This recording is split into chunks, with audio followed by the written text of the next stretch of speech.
ขับเคลื่อนธรรมจุดเทียนสว่างที่กลางหัวใจสังคมจะร่มเย็นได้ศีลธรรมในใจต้องมีเบญจศีล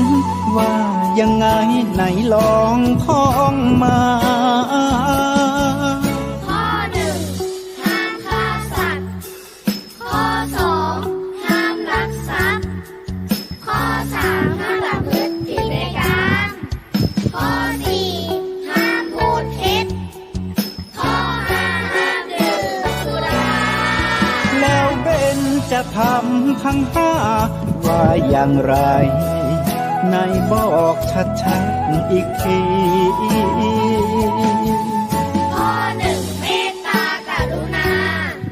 ข้อสองสัมมาอาชีพข้อสามกามสังวรข้อสี่ต้องมีสัจจะข้อห้าสติสัมปชัญญะศีลห้าข้อทำห้าข้อทำใจทำได้สักข้อหรือยังมีศีลสุขล้ำมีธรรมสุขใจวอนพี่น้องไทยช่วยกันใส่ใจ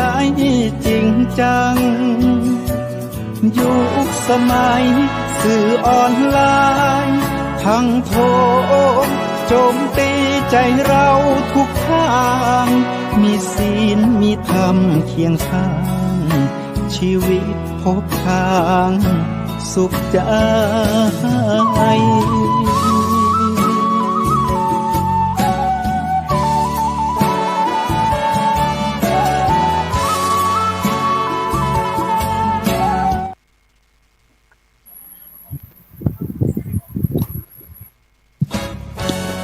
ทำเป็นทีมสถานีธรรมะออนไลน์ขอเชิญติดตามชมรายการธรรมสากัจฉา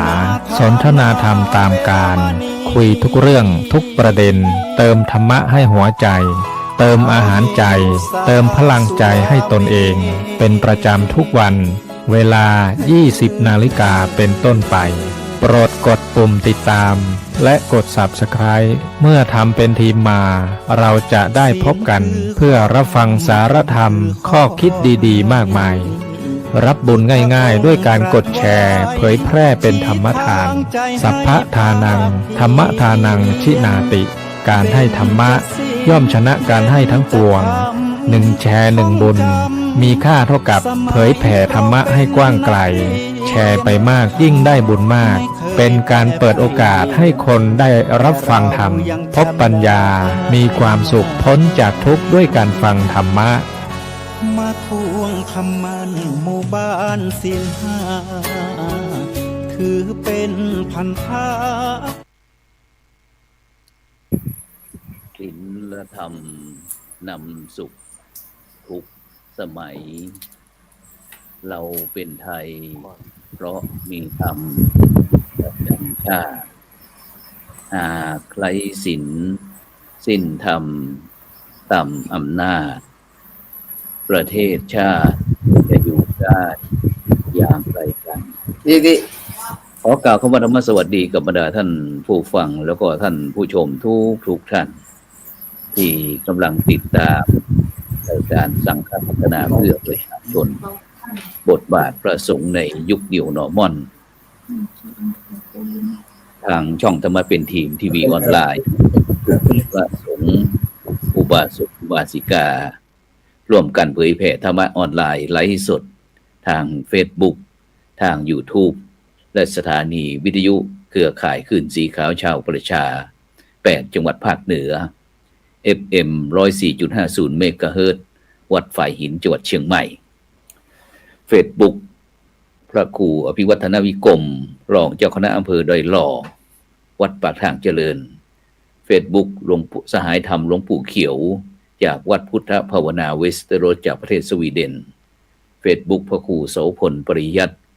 Facebook IDTO ทำเป็นทีมสากล YouTube วัดหลวงจอมคำเขมรัตนครเชียงตุง YouTube IDTO ทำเป็นทีมสากลและ YouTube พระมหาวรเชษฐ์มหาวิริโยพร้อมทั้งเครือข่ายทุกช่องทาง ซึ่งในค่ำวันนี้ก็กับผมบรรณภาพพระครูโสพลปริยัติเลขานุการคณะกรรมการโครงการหมู่บ้านรักษาศีล 5 หนเหนือก็ได้นำรายการสังฆพัฒนาเพื่อประชาชนมาพบกับบรรดาท่านผู้ฟังท่านผู้ชมเป็นประจำทุกคืนวันศุกร์เวลาตั้งแต่ 20:00 นเป็นต้นไปนะจนถึงเวลาประมาณ 3:00 นนะซึ่งบรรดาท่านผู้ฟังก็สามารถนะที่จะให้กำลังใจโดยการกดติดตามกดไลค์กดแชร์เพื่อเป็นธรรมทานยิ่งแชร์มากก็ได้บุญมากแชร์น้อยก็ได้บุญน้อยไม่แชร์ก็ไม่ได้บุญหรือว่าจะร่วมสนับสนุนกับช่องธรรมะเป็นทีมของเราร่วมกับมูลนิธิ1016เพื่อการกุศลโดยท่านอาจารย์เจ้าคุณพระวิสุทธิวัชรพรเจ้าวาดวัดรัตถิวันพระนอนขอนตาลอำเภอแม่ริมจังหวัดเชียงใหม่พร้อมทั้งศูนย์เกียรติพรประชาชนคณะสงฆ์เชียงใหม่มหาวิทยาลัยมหาจุฬาลงกรณราชวิทยาลัยเขตเชียงใหม่มูลนิธิโพธิยาลัยโครงการวัดประชารัฐสร้างสุขและโครงการรักษาศีล 5ซึ่งในช่วงนี้นั้นก็ทางคณะสงฆ์หนเหนือก็ได้ร่วมออกตรวจเยี่ยมโครงการวัดรักษาศีล 5โครงการสร้างความปรองดองสมานฉันท์โดยใช้หลักธรรมทางพระพุทธศาสนาหมู่บ้านรักษาศีล 5 หนเหนือตามหลัก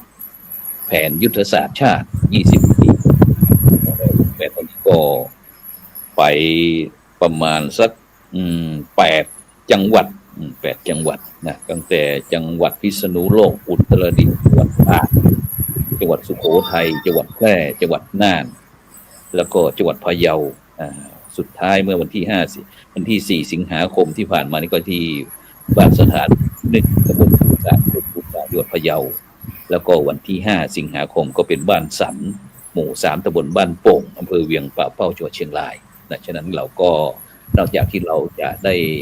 ออกลงไปตรวจเยี่ยมแล้วเราก็เปิดโอกาสให้หมู่บ้านรักษาศีล 5 ต้นแบบแต่ละหมู่บ้านนั้นได้มาคุยสนทนากันนะที่ทางกองธรรมะเป็นเราจะพูดถึงว่าเรื่องการบริหารการจัดการภาคีเครือข่ายอะไรต่างๆนะไม่ว่าเป็นส่วนปกครองส่วนท้องถิ่นนะหรือว่าแม้กระทั่งอะไรต่างๆก็จะร่วมด้วยช่วยกันมาคุยกันแม้กระทั่งภูมิปัญญาท้องถิ่นกลุ่มศิลปะต่างๆฉะนั้นวันนี้ก็เช่นเดียวกันเราก็ได้รับความเมตตาจากหมู่บ้านรักษาศีล 5 ต้นแบบบ้านสถานหมู่ที่ 1ตำบลภูสางอำเภอภูสางจังหวัดพะเยาฉะนั้นเราก็จะไปพบกับผู้ร่วมรายการของเราก่อนไปที่ท่านแรกเลยไปที่พ่อหลวงอุดมวงใหญ่หมู่ที่ 1ตำบลภูสางอำเภอภูสางจังหวัดพะเยาขอเจริญพรนั่นผู้ใหญ่อุดมครับกราบนมัสการครับและสวัสดีสาธุทุกจังหวัดด้วยครับสาธุไปท่านที่2เลยเอาไปที่พ่อวราวุฒิเอาใจมานายกองค์การบริหารส่วนตำบลภูสางเจริญพรท่านนายกครับกราบนมัสการท่านพระคุณเจ้าท่านพระครูโสพลปริยัตินะครับแล้วก็ท่านผู้ชมท่านผู้ฟังที่อยู่ทางบ้านครับสวัสดีครับสาธุไปที่ท่านที่3เลยวันนี้นะไปที่คุณครูสราวุฒิเตมีศักดิ์นี่ก็เป็นภาคีเครือข่ายของหมู่บ้านรักษาศีล 5เจริญพรนมัสการนะครับเนาะขอใจภาษากำเมืองเลยกันครับผมนมัสการครูแล้วก็ได้จะใช้ภาษาเมืองก็ได้ครับผมสวัสดีนมัสการพระคุณเจ้าที่กำลังรับชมแล้วก็แขกผู้มีเกียรติทุกท่านที่ติดตามรับชมรายการธรรมะเป็นทีมนะครับเนาะของท่านพระครูในตอนนี้ครับผมพ่อหลวงพ่อนายกจะใช้ภาษาเพื่อท้องถิ่นเลยไหมได้ครับใช้ได้ใช้ภาษากลางก็ได้ครับเดี๋ยวก็ผสมผสานกันไปโอเคฉะนั้นก็วันนี้บรรดาท่านผู้ฟังท่านผู้ชมทุกท่านซึ่งวันนี้เราก็ได้ตัว แทนภาคีเครือข่ายหมู่บ้านรักษาศีล5ยังไม่ครบเดี๋ยวก็คงจะทยอยตามมาเพราะว่าฝนตก เป็นยังไงบ้างว่าหลวงที่บ้านสถานของเราตอนนี้บรรยากาศเป็นยังไงบ้างฝนตกฟ้าร้องบ้างไหม วันนี้ท้องฟ้าโปร่งครับวันนี้ท้องฟ้าโปร่งพระจันทร์ขึ้น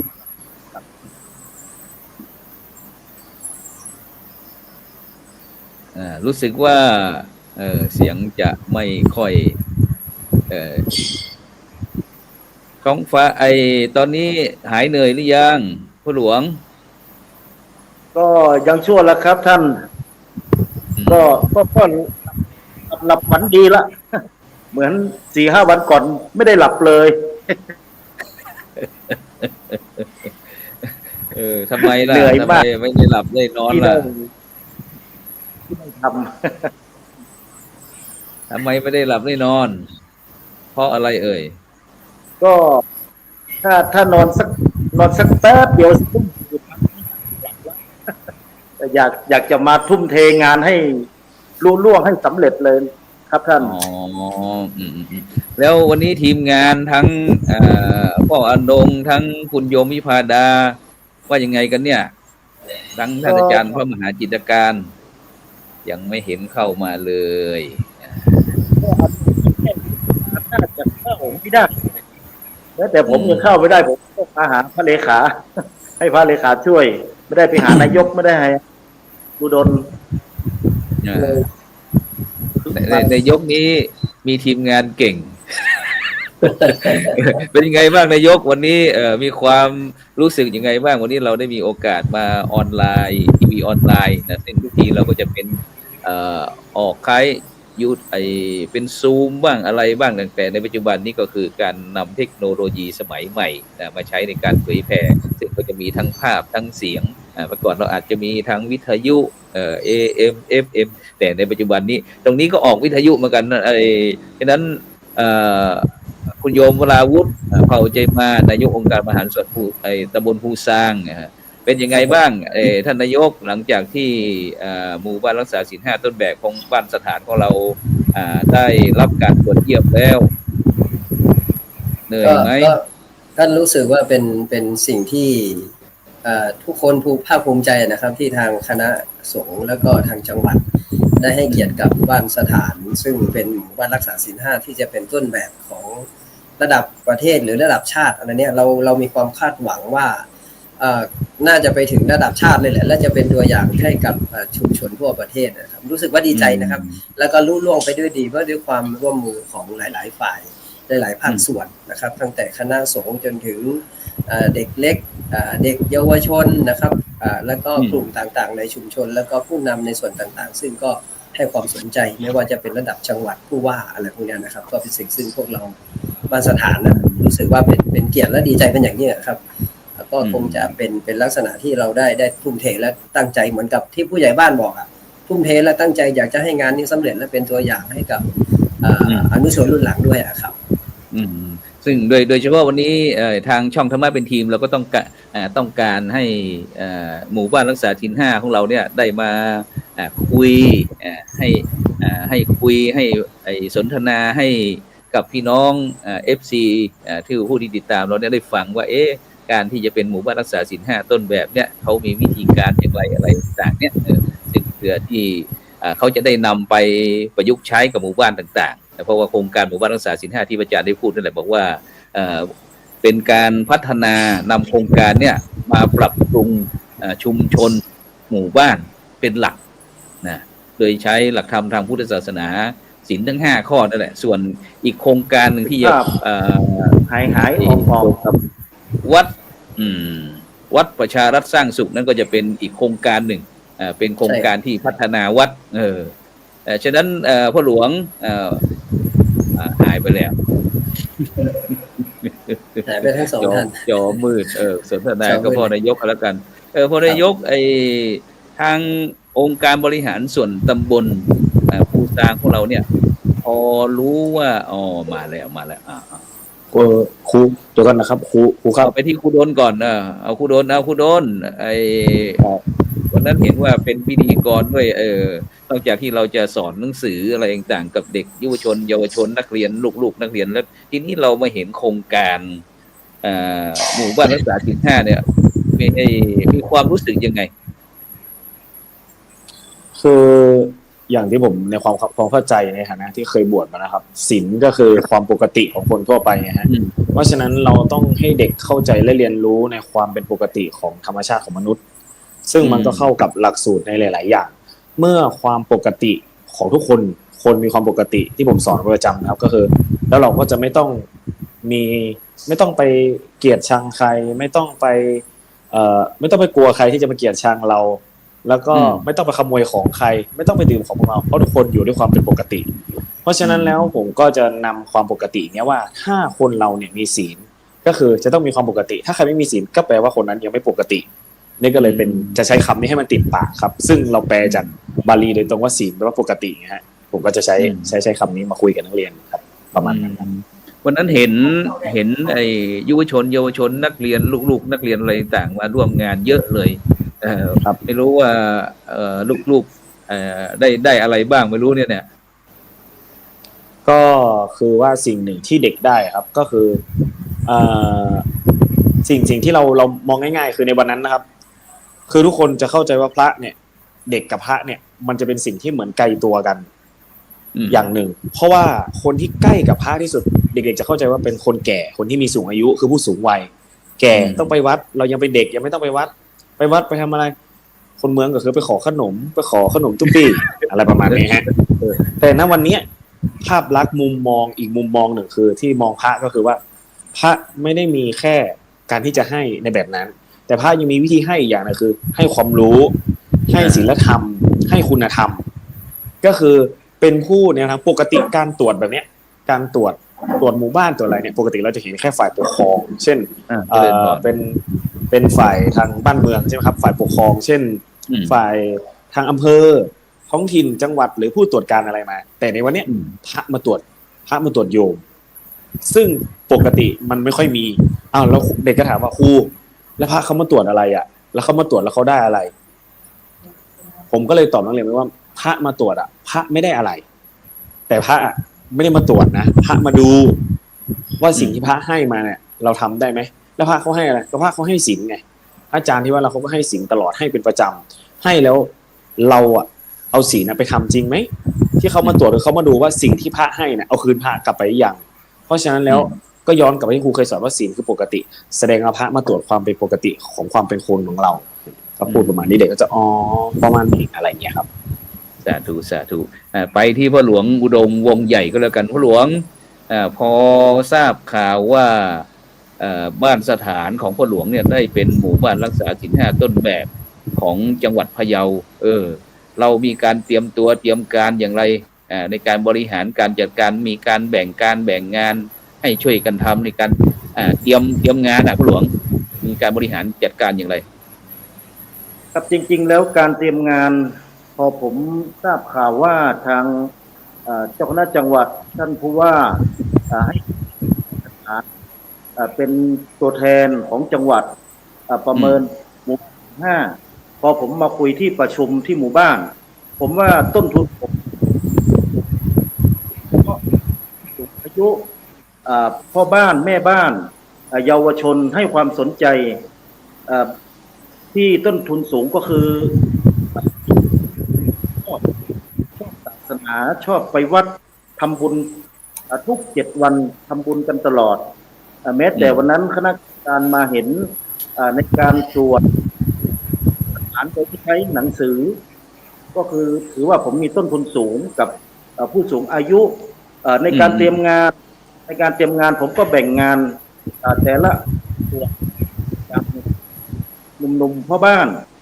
เขาก็จะเตรียมด้านสถานที่ด้านผู้สูงอายุ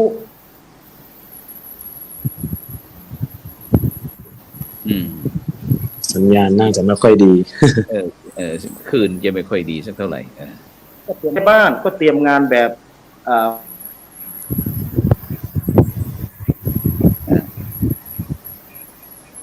รู้สึกว่าทุกคนมีความพร้อมในตัวทุกคนมีความพร้อมในตัว100%ที่ ทุกคนต้องทุ่มเทไม่ต้องไปเยอะแม่บ้านเขาก็จัดการเองโดยประธานแม่บ้าน อย่างผู้สูงอายุประธานผู้สูงอายุก็จัดการกันเอง อย่างวัยยาวัจกรก็ไปจ้างไปยังเรียนงานก็ผมที่เหนื่อยก็คือเหนื่อยที่การต้อนรับกลัวเหนื่อยการที่ประเมินก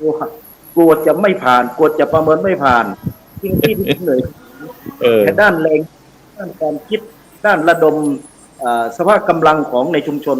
ผมไม่ห่วงครับเพราะผมมีต้นทุนก็คือบุคลากรแล้วหมู่บ้านเราพอรู้ว่าได้เป็นหมู่บ้านรักษาศีล 5ต้นแบบเราคิดว่าอะไรเราจะเอามาโชว์เขาเรื่องอะไรคือหนึ่ง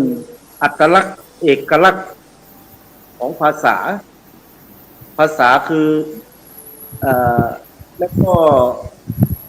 อาชีพอย่างเป็นเอกลักษณ์ก็คือเป็นผ้าทอและเป็นภาษาพูดของไทยลื้อที่ผมเตรียมก็คืออยากจะอวดอยากจะโชว์ว่างั้นเหรออยากจะโชว์อัตลักษณ์ของคนไทยลื้ออันนี้แหละคือคนไทยลื้อที่มาจากเมือง12 ปันนาที่ยังสืบอาจารย์ของจนถึงปัจจุบันนี้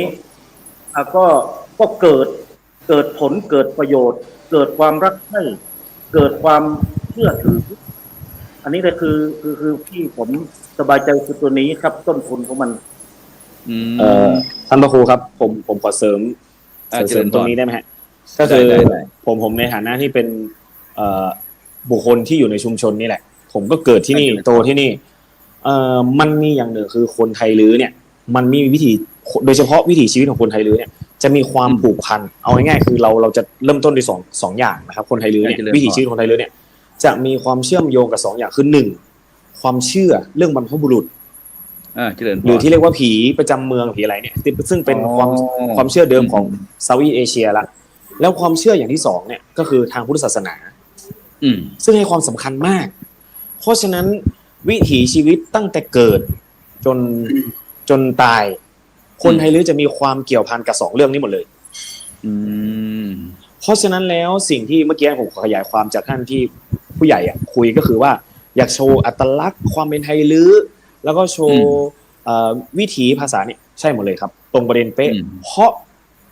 คนไทยลื้อมีความผูกพันก็ด้วยความคือที่ความผูกพันเชื่อมโยงกับวิถีความเชื่อเนี่ยอันนี้เราไม่ได้พูดถึงละเป็นอีกในส่วนหนึ่งแต่ในส่วนของพุทธศาสนาเนี่ยมีตั้งแต่เกิดจนตายเพราะอะไรครับ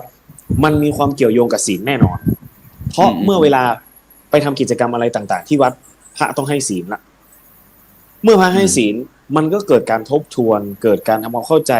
ทับถมทับถมไปมันเลยทำให้วิถีชีวิตของคนไทยลื้อเนี่ยเกี่ยวโยงแล้วผมว่าทำไมคนไทยลื้อถึงมีความเกี่ยวโยงแม้แต่ในผืนผ้าครับลายผ้านะครับลายผ้าทอเนี่ยมันจะมีลายชนิดหนึ่งที่เขาใช้ชื่อว่าดอกกูดในธรรม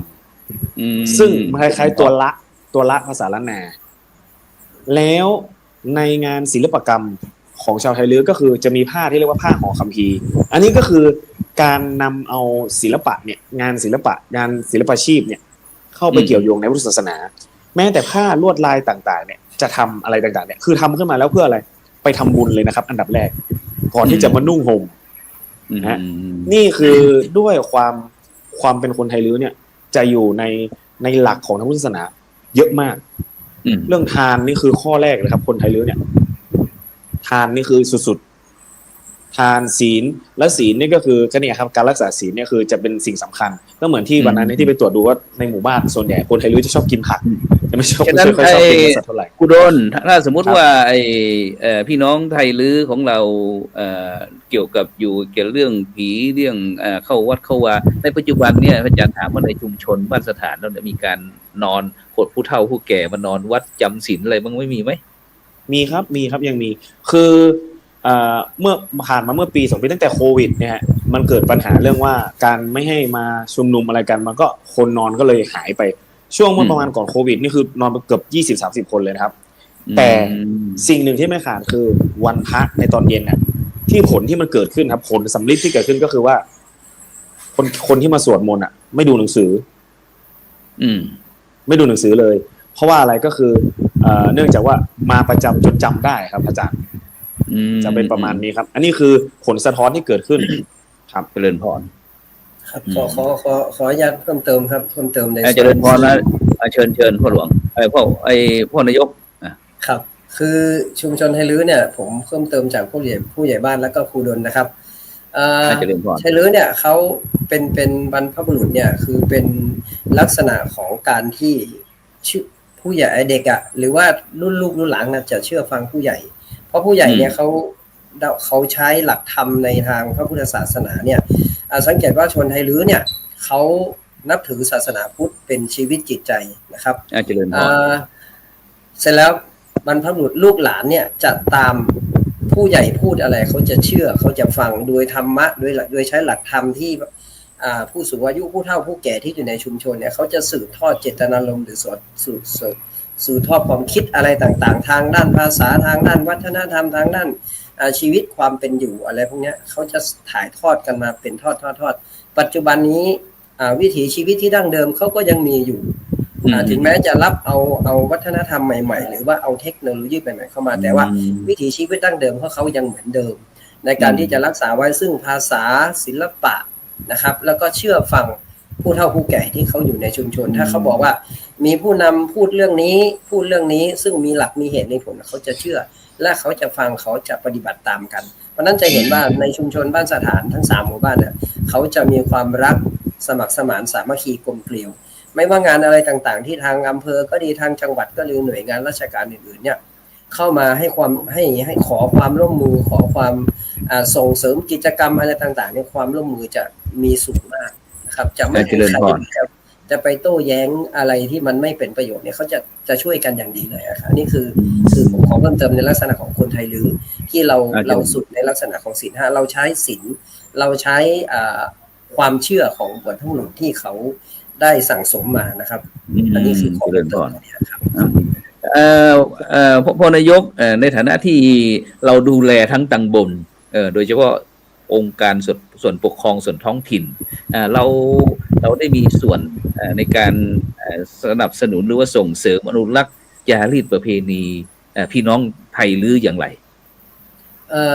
เบื้องต้นนะครับในส่วนของอบต.ผู้สักอบต.เนี่ยผมก็มีพนักงานประมาณ60กว่าชีวิตเราก็ใช้อยู่ด้วยกันแบบใช้ธรรมะนะครับใช้ขันติใช้ความอดทนใช้ไม่พูดส่อเสียดไม่พูดคำหยาบคือเราจะคุยกันแบบมีสติแล้วก็ให้ความร่วมมือซึ่งกันและกันในกรณีซึ่งการส่งเสริมศิลปะงานของศีล 5หรือว่าในชุมชนเนี่ยก็จะมีเกี่ยวกับก็จะมีโครงการหมู่บ้านอะไรนะวัดประชารัฐอาสาซึ่งเราจะเอานำทีมงานของอบต.ทีมงานของเยาวชนเดือนละครั้งนะครับที่จะเข้าไปวัดไปช่วยกันในการก็อาจจะไปไหว้พระสวดมนต์แล้วก็จะไปทำความสะอาดบริเวณต่างๆที่เป็นที่นับถือของบ้านเราจะมีที่สองวัดก็คือวัดบ้านสถานกับวัดบ้านของเราที่อบต.มีโครงการอยู่ตรงนี้และอีกส่วนหนึ่งก็โครงการที่สืบสานวัฒนธรรมเช่นประเพณีเข้าพรรษานะครับประเพณีลอยกระทงอันนี้เราก็ทำอยู่ตลอดแล้วก็ใช้งบประมาณในการมาส่งเสริมในสิ่งเหล่านี้ครับผมฉะนั้นเราก็โดยในฐานะที่เป็นปกครองส่วนท้องถิ่นเนาะก็ให้งบประมาณโดยการสนับสนุนซึ่งโดยเฉพาะที่ตำบลของเรานี่เป็นพี่น้องไทยลื้อทั้งหมดหรือเปล่าหรือว่ามีผสมผสานมีอยู่13หมู่บ้านเนี่ยมีไทยลื้ออยู่4-5หมู่บ้านนะครับมีบ้านสถาน1สถานหมู่5สถานหมู่1แล้วก็บ้านห้วยไฟพัฒนาแล้วก็บ้านหนองเราบ้านท่าถูสางมี5หมู่บ้านนะครับที่เป็นไทยลื้อแล้วก็แยกไปก็มีบ้านนาหนุนอีกนิดนึงที่เป็นไทยลื้อนะครับเพราะนั้นเกือบครึ่งของตำบลครับผมนอกนั้นก็ยังมีพี่น้องกลุ่มชาติพันธุ์บ้างไหมในตำบลของเรามีอย่างพี่น้องไทยลื้อคนเมืองแล้วมีอะไรใช่ครับมีไทยลื้อมีคนเมืองมีพี่น้องเผ่ามงเผ่าเมียนแล้วก็ครับเผ่ามงแล้วก็เผ่าเมียนแล้วก็ส่วนหนึ่งก็เป็นพี่น้องชาวลาวนะครับที่อพยพมาจากลาวจะไม่ได้สัญชาติหรืออะไรแต่เขาก็มาอยู่อาศัยอยู่บ้านเราก็ ก็กลมกลืนกันไปในลักษณะของชุมชนแต่ปกติเนี่ยก็จะมาอยู่ประมาณลึกๆเยอะๆเนี่ยก็จะเป็นประเภทรื้อ5 หมู่บ้านนะครับที่เหลือก็จะเป็นคนพื้นเมืองครับครับสาธุครับนมัสการครับอาจารย์มหาจิตการวิปัญโยครับครับครับได้ทักทายกับบรรดาท่านผู้ฟังผู้ชมหน่อยครับก็ขอถวายความเคารพพระเถรานุเถระทุกรูปและขอเจริญพรเจริญสุขกับท่านผู้ร่วมรายการคณะสัตยาญาติโยมท่านผู้ฟังรายการทุกท่านครับครับเป็นยังไงบ้างครับอาจารย์ครับหลังจากที่ได้ผ่านการตรวจเยี่ยมโครงการหมู่บ้านรักษาศีล 5แล้วหายเหนื่อยหรือยังครับเนี่ยก็เรียกว่างานมันก็เข้ามาเรื่อยๆนะครับนะแต่ว่างานหนักๆก็ผ่านไป2 งานตอนนี้ก็ยังจะต้องมีงานต่ออีกก็คือชีวิตพระนะมันก็บางทีเราก็สวมหมวกหลายใบพลังงานก็อาจจะเยอะหน่อยอันนี้ก็เพิ่งมาจากจังหวัดพะเยานะครับไปทำงานเกี่ยวกับเรื่องของเจ้าสำนักศาสนศึกษานะครับผมก็เดินทางมาถึงลืมนึกว่านัดกับท่านอาจารย์เกี่ยวกับอันออกรายการต้องขออภัยด้วยผมก็พะวงว่าป่านนี้ยังไม่มีใครเข้ามาเลยเงี้ยเหลือเวลา20 นาทีแล้วก็เลยให้พรเลขาอำเภอไปหน่อยหนึ่งว่าทำไมใจเย็นจังดีเห็นพ่อนายกเข้ามาก็ชื่นใจหน่อยติดตามโดยครูดลแล้วก็พ่อหลวงอาจารย์ครับวันนั้นถ้าตามความรู้สึกวันนั้นอาจารย์ได้เห็นอะไรบ้างครับจากที่คณะกรรมการเราได้ลงไปตรวจเยี่ยมโครงการหมู่บ้านรักษาศีล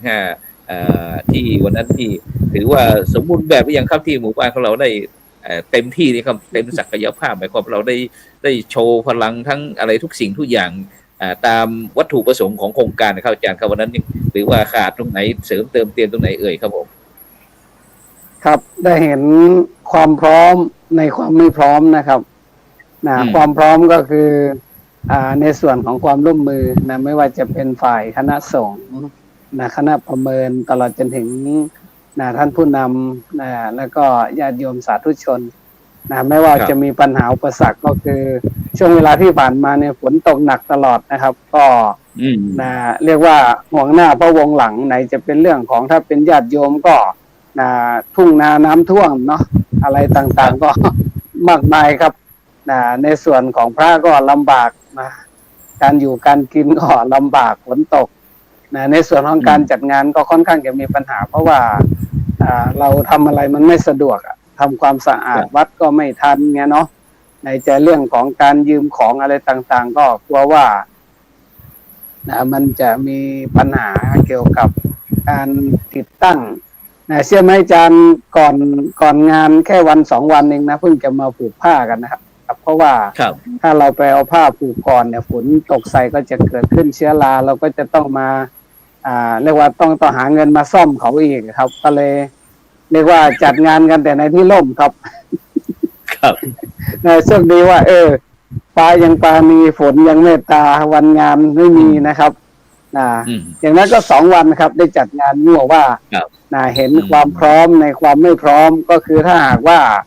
เป็นหน้าหนาวเนี่ยมันจะอลังการกว่านี้ครับคือทุกภาคส่วนท่านผู้นำก็ไม่ต้องห่วงหน้าพระวงหลังเพราะว่าปัญหาน้ำท่วมที่ผ่านมาก็ดีปัญหาอะไรต่างๆมันเยอะนะครับเนาะก็เลยเรียกว่าบางขณะท่านนายอำเภอก็แทบนายอำเภอก็มาได้แป๊บเดียวก็ต้องรีบเพราะว่าท่านต้องไปเกี่ยวกับอะไรละทุนช่วยเหลืออะไรต่างๆก็งานมันเข้าแต่ว่าพอดีมันงานเข้าหลายงานศีล 5จริงๆแล้วเราก็รับรู้รับทราบกันมานานที่น่าชื่นชมมากก็คือชุมชนหลายท่านมาทำงานเขาเรียกว่าตากแดดตากฝนก็คือตากฝนทำงานอันนี้ก็เลยว่าสูดินใช่คือทำงานครับก็ถือว่าอย่างนั้นก็ในระดับหนึ่งครับก็ภูมิใจจริงๆแล้วเหมือนกับที่ผ่านมาเนี่ยคือบ้านสถานเนี่ย เขาทำของเขาเป็นเรื่องปกติอยู่แล้วเรื่องศีลห้านะครับ ครับ คือเท่าที่ผมมาเป็นเจ้าอาวาสตั้งแต่ปี50จนถึงปัจจุบันเนี่ยวิถีชีวิตต่างๆก็ยังเป็นปกติก็คือการสวดมนต์ไหว้พระนี่ถือว่าอย่างวันโกนวันพระนี่เขาจะมาสวดกรรมฐานตลอดครับ เรียกว่าในเรื่องของด้านศีลธรรมนี่ก็เรียกว่าเป็น number 1นะครับนำในอำเภอภูซางนี่ครับผมแล้วก็เมื่อก่อนที่จะมีโควิดเราก็ยังกระจายการสวดกรรมฐานไปตำบลต่างๆนะครับทั้ง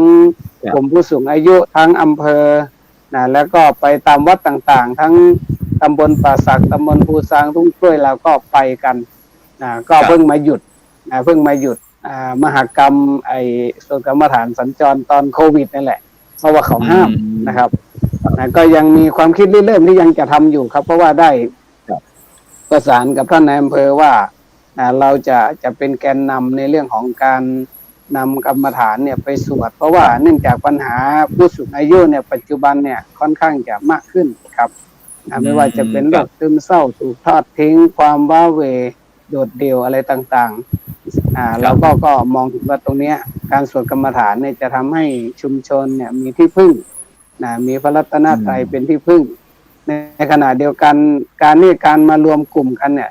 อีกส่วนหนึ่งทำให้เราเห็นปัญหาแล้วเราก็สามารถที่จะช่วยเหลือกันตามเหตุตามสมควรครับผมครับเพราะฉะนั้นก็ถือว่าวันนั้นคณะกรรมการชื่นชมเลยครับการสวดกรรมฐานของคณะศรัทธาญาติโยมอุบาสกอุบาสิกาของวัดสถานของเรานะครับซึ่งก็ได้ถือตำรับอย่างหลวงพ่อเทพนายกครับท่านก็ได้รับการถวายคู่มือสวดกรรมฐานมาด้วยนะครับซึ่งก็ทั้ง16จังหวัดนี้ก็ไม่มีครับไม่มีการสวดแบบนี้นะครับซึ่งสวดกรรมฐานนี่ก็ถือว่า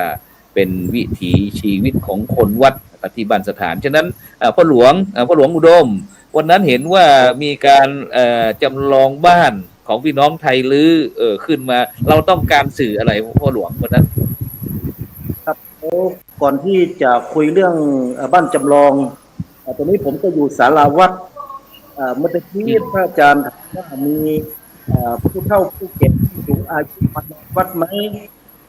ถ้าถ่ายภาพได้ผมอยากจะให้พระอาจารย์ดูตอนนี้ผมก็อยู่หน้าศาลาผู้สูงอายุนอนวัดจำศีลภาวนาในพระพรุ่งนี้ครับวันนี้ผมก็อยู่ที่5 ค่ำใช่วันนี้วันโกนครับเรื่องเกี่ยวกับการทำบ้านจำลองก็สืบเนื่องมาจากที่ตนว่านักเรียนมาศึกษาเพราะภาษาไทยลื้อนะบ้านจำลองทุกอย่างขอกราบอภัยตั้งแต่ตีบันไดชื่อตอนที่ขึ้นบันไดซี่แรกมันก็จะมีชื่อของมันชื่ออะไรบ้านภาคต่างจะเป็นชื่อของมันทุกอย่างที่การสร้างภายในไม่ว่าจะเป็นถ้าผมว่าไปมันก็คงจะไม่เข้าใจมันจะมีบ้านมีโต๊ะมีแฟมีเตาไฟมีภาษาลื้อๆแหละภาษาของพื้นบ้านผมอยากให้เด็กเขามาศึกษาว่าอันนี้เขาเรียกว่ากระบวยถ้าภาษาหรือว่าน้ำบวยหม้อน้ำอันนี้แหละคือภาษาที่พ่อแม่ปู่ย่าตายายของเราสร้างบ้านให้เราอยู่มาชื่อว่าอันนี้ขึ้นบันไดซี่บันไดตำว่าก่อนที่จะเหยียบบันไดที่แรกจะเหยียบตำปุกก่อนครับมันจะมีชื่อของมันหมดทุกอย่างถ้าเจริญพรวันนั้นมันเวลามันน้อยนิดที่จริงคนที่มีพ่อหลวงอนงนายอนงนี่แหละให้เป็นอย่างใช่อันนี้พ่อหลวงอนงวันนี้ไม่เห็นเข้ามาเลยน่าจะไม่เป็นอยากจะสื่อให้เด็กนักเรียนรู้ครับเรื่องเกี่ยวกับบ้านจำลองบ้านของไทยลื้อสมัยแต่ก่อนที่เราอยู่กันมาสุขคนนี้อยากจะสื่อให้นักเรียนรู้ว่านี่แหละคือบรรพบุรุษเราสร้างบ้านอย่างนี้แหละที่ให้เราอยู่ขึ้นมาจนถึงปัจจุบันครับอยากจะสื่อให้กับนักเรียนและคนที่ยังไม่เคย แต่ว่าบ้านจำลองของบ้านไทยลื้อเฮินไทยลื้อบ้านเขาเรียกว่าเฮินในภาษาลื้อครับอยากจะ เดินพี่น้องไตลื้อ คือ อาจารย์ก็อยากจะพูดอยากจะคุยเหมือนกันนะ ก็คืออย่างนี้ครับท่านครูก็คือประมาณว่าที่การความหมายของชาวบ้านก็คือเขาต้องการสื่อประมาณว่า วิถีของคนไทยลื้อก็อยู่ที่บ้านครับมาอยู่ในเรือนเนาะบ้านถ้าความหมายของไทยลื้อบ้านคือหมู่บ้านนะครับเรือนคือเขาคือเฮือนคือเรือนนะฮะ ทีนี้ก็คือในหมู่บ้านเราคือต้องการแสดงว่าเนี่ยวิถีของคนลื้อเนี่ยตั้งแต่เกิดถึงตายที่ผมบอกเมื่อกี้ฮะโดยผ่านสื่อกลางของเราก็คือบ้านเนี่ยเพื่อให้รู้ว่าเนี่ยเราจะอยู่กับวิถีกับทางพุทธศาสนาหมดเลยแม้แต่วิธีกรรมทุกอย่างมีทั้งความเชื่อแล้วก็ศาสนาพุทธศาสนาเข้าไปแฝงอยู่ในนั้นที่พ่อหลวงบอกเมื่อกี้นะครับว่าขึ้นไปตรงนี้จะต้องใช้อะไรก่อนที่จริงเขามีคำพูดมีคำศัพท์อะไรของเขาหมดเลยฮะแล้วมันก็จะเกี่ยวข้องกับในพุทธศาสนาหมดเลยครับประมาณนั้นแล้วโดยเฉพาะนอกจากจะมีเรื่องบ้านเรื่องที่อยู่แล้วทีนี้เรื่องอาหารการกินคุณดลอาหารการกินของน้องไทยลื้อเนี่ยความจริงเราอยากจะมาทานอาหารอะไรที่ของพี่น้องไทยลื้อที่บ้านสถานเลยซ้ำไปนะแต่วันนั้นก็มีทางเจ้าภาพเขาก็จัดให้อีกโซนหนึ่งที่ร้านอาหารอะไรเราก็เลยอดชิมอาหารพี่น้องไทยลื้อฉะนั้นอาหารไทยลื้ออะไรที่ถือว่านี่แหละเป็นของพี่น้องไทยลื้ออย่างเงี้ยของพี่น้องไทยลื้อคืออาหารไทยลื้อเนี่ยคือผมบอกแล้วครับว่าคนไทยลื้อไม่ค่อยชอบกินเนื้อสัตว์นี่คือศีลข้อหนึ่งตอบโจทย์มากๆครับเมนูหลักๆของอาหารไทยลื้อเลยที่ผมบอกเลยนะครับก็คือแต่พูดถึงผมมันก็ไม่มีแค่ที่ลื้อนะครับที่เขาเรียกว่าแอ่งแทะอะไรนะแอ่งแทะแองแทบรรดาท่านผู้ฟังท่านผู้ชมคุณโดนต้องขยายด้วยเพราะว่าตอนนี้เราเดี๋ยวผมจะขยายไออาหารประเภทนี้นะฮะไม่ได้มีแค่ที่ไทยลื้อแต่ผมดูแล้วเป็นกลุ่มที่เป็นกลุ่มพวกที่ลาวตระกูลลาวเพราะเจอที่เลยครับเลยก็มีที่อีสานก็มีเขาเรียกว่าฝั่งโขงเครือหมาน้อยเขาเรียกว่าเครือหมาน้อยอีสานเขาเรียกเครือหมาน้อยที่มันเอาไปขยำเสร็จแล้วไอในใบไม้ชนิดนี้มันจะมีวุ้นอยู่ข้างในครับมันมีเจลาตินอยู่ข้างในเมื่อขยำผสมน้ำเสร็จแล้วเอาแต่น้ำมันจะเกิดเป็นวุ้นแล้วปกติเนี่ยความรับรู้ของคนทั่วไปว่าวุ้นคือของหวานแต่คนลื้อไม่ใช่ครับเป็นของคาวครับแล้วมันน่ากินนะครับเขากระบวนการผมเริ่มจากไปเอาต้นไอเครือหมาน้อยซึ่งคนไทยเรียกว่าเครือแองแทะเอาไอเครือแองแทะเนี่ยมาตำขยำผสมน้ำนิดนึงแล้วก็ไปขยำเสร็จแล้วเอาแต่น้ำเสร็จแล้วปุ๊บก็ปล่อยทิ้งไว้1 คืนมันจะกลายเป็นวุ้นเมื่อเป็นวุ้นปุ๊บก็เอามาตัดเป็นชิ้นพอดีครับให้พอดีครับแล้วก็เติมปรุงรสด้วย1ครับสิ่งแรกเลยขาดไม่ได้คนไทยเลยชอบกินถั่วคั่วป่นถั่วลิสงคั่วป่นแล้วก็ครับแล้วก็จะมีพริกป่นแล้วก็จะมีเกลือแล้วก็มีของที่เป็นเปรี้ยวๆก็ใช้มะนาวถ้ามีมะนาวก็ใช้มะนาวแต่ถ้าได้ดูการที่เป็นมะกอกครับจะใช้มะกอกจะอร่อยก็ปรุงรสใครชอบเผ็ดก็เติมเผ็ดใครชอบเปรี้ยวก็เติมเปรี้ยวมันจะไว้กินกับข้าวแต่ถ้าไปให้คนต่างถิ่นมากินเขาว่าสู่เขากินอย่างเนี้ยไอ้วะมาจ้างกินเนี่ยอันนี้คือเฉพาะถิ่นจริงๆคือเฉพาะคนไทยลื้อจริงๆในเชียงคำนี่นะครับหมู่บ้านที่เป็นคนไทยลื้อเท่านั้นที่กินถ้าเป็นหมู่บ้านอื่นเขาไม่กินเขาว่ามากินแล้วอย่างชิ้นเนี้ยของเล่นอ่องละออนอะไรประมาณนี้ไปที่พ่อนายกหน่อยพ่อนายกจะเสริมอะไรพ่อนายกอาหารการกินหน่อยในฐานะที่เป็นพี่น้องไทยลื้อก็นอกจากแองแทะนอกจากแองแทะแล้วก็เดี๋ยวพ่อหลวงว่าไงขออนุญาตแป๊บหนึ่งนะครับไหนๆคุยกับเรื่องอาหารแล้วนะครับเนื่องจากเดือนที่แล้วช่องอมรินทร์34มาถ่ายทำตามอำเภอจานที่บ้านสถานคือจุดประสงค์คืออยากจะมาดูอาหารของไทยลื้อบ้านอะไรบ้างวันนั้นผมทำเองแทะยำดอกมันยำดอกมันผู้แกงหน่อนางดิบอากาศของแจ้งผมมาวันนี้ทางช่องอมรินทร์แจ้งผมมาวันนี้ว่าจะออกอากาศวันที่12รายการตามอำเภอท่านพระอาจารย์จะได้เห็นแอ่งแทะ จริง วัน เดี๋ยวพระอาจารย์จะไปอยู่แล้ว วัน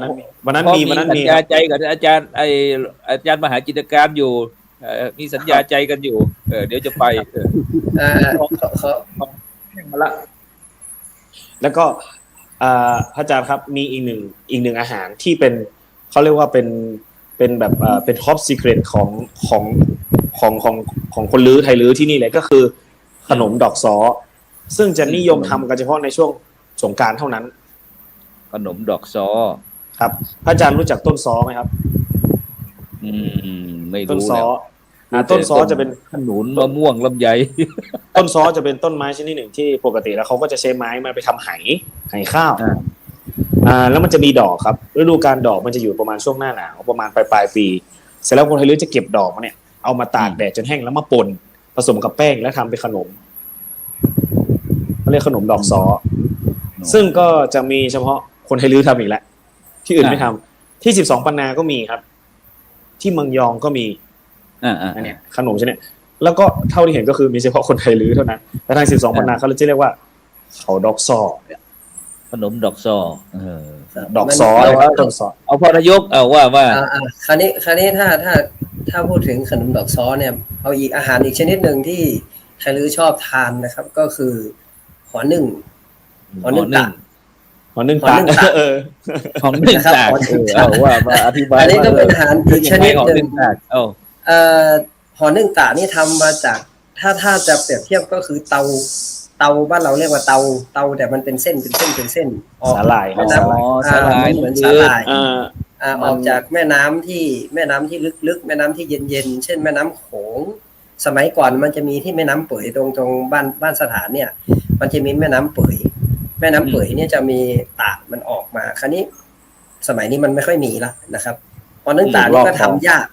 ากมากเราจะต้องเอามาล้างมาขัดเอามาทำองค์ประกอบเนี่ยมีส่วนประกอบเยอะมากนะครับแล้วเป็นอาหารที่ชอบคนไทยลื้อนี่เขาชอบทำกันที่อื่นไม่ค่อยมีหอนึ่งตากคืออาหารประเภทนี้ครับอาจารย์มันเป็นเอาง่ายๆคืออันนี้ที่เท่าที่ผมทราบนะมันมีงานวิจัยชิ้นหนึ่งเขาไปทำเรื่องอาหารที่เป็นเกี่ยวกับพวกเส้นสาหร่ายน้ำจืดเนี่ยปกติแล้วคนกลุ่มชาติพันธุ์ไตเราเนี่ยไตไทยพวกกลุ่มพวกพูดภาษาเหนือเนี่ยจะชอบกินเตาใช่ไหมครับก็คืออันนี้คือจะเป็นสาหร่ายชนิดที่อ่อนที่สุดอันนี้คือสามารถเก็บแล้วมากินได้เลยแล้วก็ถ้าคนเมืองเนี่ยจะกินอีกอย่างก็คือเม็ดไข่ผำใช่ไหมแต่คนไทยลื้อไม่กินลื้อไม่กินเพราะว่าแล้วก็ทำไมพี่น้องลื้อไม่กินผำไม่รู้จักจากคนเมืองเท่านั้นแล้วทีนี้พอเส้นที่มันแข็งขึ้นมาอีกหน่อยนึงเส้นที่เหนียวขึ้นมาอีกหน่อยนึงก็คือตากที่ท่านนายกพูดเมื่อกี้ครับก็คือเขาจะต้องเอาไปซักนะครับเอาไปซักเหมือนซักผ้าเลยให้ทำให้สะอาดที่สุดเสร็จแล้วก็มาลาบแล้วไปทำเป็นห่อนึ่งซึ่งกรรมวิธีทำห่อนึ่งกรรมวิธีในการทำห่อนึ่งก็จะเฉพาะอย่างไปอีกไม่เหมือนห่อนึ่งไก่ไม่เหมือนห่อนึ่งทั่วไปแล้วทีนี้ถ้าเกิดเหนียวขึ้นมาอีกนิดนึงนี่จะออกเฉพาะน้ำน่านแล้วก็น้ำโขงก็คือไก่ไม่รู้พระอาจารย์เคยกินไหมฮะอันนี้คือจะเป็นการถนอมอาหารก็คือเอาไปตากแดดให้มันแห้งแล้วก็เอาไปปิ้งให้มันกรอบๆแล้วก็เอามาคนเมืองบอกว่ายีเอามาขยำผสมกับเกลือผสมแล้วก็ไปกินกับแกงอันนี้ก็คือมันเป็นกลุ่มของลุ่มน้ำโขงนะครับอาหารการกินของลุ่มน้ำโขงก็คือพวกสาหร่ายเนี่ยมีแบบนี้ครับคือไทยลื้อเนี่ยจะกินทั้ง3สเต็ปเลยครับทั้งแห้งทั้งห่อนึ่งแล้วก็ทั้งแบบเอามาทำเป็นตำก็คือตำเตาตำสาหร่ายเนี่ยฮะไทยลื้อกินหมดทั้ง3สเต็ปแต่ยกเว้นผำนะครับคนไทยลื้อไม่กินไข่ผำไม่กินใครรู้บ้างว่าพี่น้องทำไมพี่น้องไทยลื้อไม่กินผำมีครับมันมีงานวิจัยทำมาแล้วคือเขาบอกว่าคนไทยลื้อเนี่ยจะนิยมวิถีชีวิตจะไม่อยู่กับที่น้ำที่เป็นแอ่งน้ำที่เป็นบวกอะไรที่ออกจากบวกยกเว้นแมงครับน้ำนิ่งจะไม่ค่อยเอามากินจะกินอาหารที่เป็นน้ำไหลเพราะด้วยวิถีคนไทยลื้อคือจะอยู่กับน้ำตลอดเลยเมื่ออยู่กับน้ำเพราะฉะนั้นต้องเป็นน้ำไหลเพราะอาบน้ำก็ตรงนั้นสระผมก็ตรงนั้นแต่ผำเนี่ยมันจะไม่เกิดกับน้ำไหลมันจะเกิดกับที่น้ำนิ่งเพราะฉะนั้นเลยไทยลื้อเลยไม่รู้จักผำเพราะไม่ชอบอยู่กับน้ำนิ่งก็เลยไม่มีกินก็เลยไม่รู้จักครับประมาณนี้ครับสาธุเอาพ่อหลวงพ่ออุดมจะเสริมอะไรอีกเกี่ยวกับผำแล้วแทะแล้ว มีอะไรอีก ยำดอกมะละกอตัวผู้ เออ อะไรนะ ยำดอกมะละกอตัวผู้ ยำดอกมะละกอตัวผู้เอาช่วยขยายหน่อยเอาทำไมถึงยำต้องกิน เพราะเขาตัดแต่ทิ้งกัน แต่เรายำพี่น้องไทยหรือกินยำดอกมะละกอตัวผู้ทำไม คือ ต้องกิน มันจะมีเฉพาะในต้นตัวผู้ไงอาจารย์ มะละกอ ตัวเมีย มะละกอที่มันไม่มีลูก มันจะมีดอกหรือจะสอยมาใส่มาดอกไปต้มก็คั้นน้ำออก แล้วเอามายำอันนี้เป็นอาหารสุดยอดของไทยลื้ออีกอย่าง อร่อยครับ ยำมะละกอยำดอกมะละกอย ำดอกมะละกอตัวผู้ เอาพ่อนายกเสริม มะละกอมันมีสองอย่างนะปกติถ้ามะละกอที่ทั่วไปเราจะเห็นเป็นลูกๆแก่นๆเนาะแต่ที่มะละกอดอกนี่ก็คือมันจะมีดอกเท่านั้นเลย มันจะเป็นพวงเป็นพวงครับ เป็นพวงสีขาวๆเต็มต้น อันนี้ไทยลื้อเปิ้นก็เปิ้นก็วิถีชีวิตของเขาก็คิดแปลกๆก็เลยเอาดอกมะละกอเนี่ยมาต้มแล้วเอามายำครับยำผสมใส่เครื่องปรุงเข้าไปก็อร่อยครับอร่อยเดี๋ยว มันจะรสชาติออกขมๆนิดนึง มันมีขมบ้างอะไรบ้างเนี่ยครับมันอร่อยแล้วก็ชอบกินกัน คือที่ปกติที่เขาไม่เห็นกันก็เพราะว่าถ้าเขาเห็นมะละกอที่ต้นมันยืนต้นขึ้นมาแล้วมีดอกเขาก็ฟันทิ้งหมดครับปกติ ใช่ เพราะมันไม่มีลูกไอ้พวกนี้เขาเรียกว่าต้นมันเป็นต้นตัวผู้มันจะมีแต่ดอกเขาก็จะฟันทิ้งเขาไม่เอาไว้ แต่ถ้าเมื่อไหร่ที่มันมีดอกเขาที่มันมีลูกเขาก็จะเก็บไว้ปกติแต่คนไทยลื้อเก็บนะฮะ ครับเป็นลักษณะซึ่งคน เราเห็นว่ามีอะไรนะ แกงบอลแอบบอล แกงยอด เดี๋ยวขอเสริมนิดหนึ่งนะครับว่ากรณีอย่างดอกมะละกอเนี่ยนั่นแสดงว่าวิถีชีวิตของคนไทยลื้อเนี่ยเขาชอบคิดสร้างสรรค์ทำพืชผักให้เป็นอาหารได้ เอามาปรุงอาหารเอามาเก็บเอามาใช้เป็นอาหารข้ามปีก็ได้อย่างเช่นเมื่อกี้อย่างเช่นดอกซ้อเนี่ยเขาเก็บในฤดูอีกฤดูเขาก็เก็บไว้ตลอดปีได้พอถึงเมษาก็มาทำอาหารอันนี้ลักษณะของคนไทยลื้อเนี่ยเขาจะชอบสะสมแล้วก็วิธีคิดของเขาเนี่ยสร้างสรรค์อะไรต่างๆที่มันเป็นประโยชน์ต่อชีวิตต่อการดำรงชีวิตครับการดำรงชีวิตของเขาเนี่ยจะเป็นลักษณะนี้ครับคือด้วยคือต้นกำเนิดของคนไทยลื้ออยู่ที่เมืองหนาวนะครับอาจารย์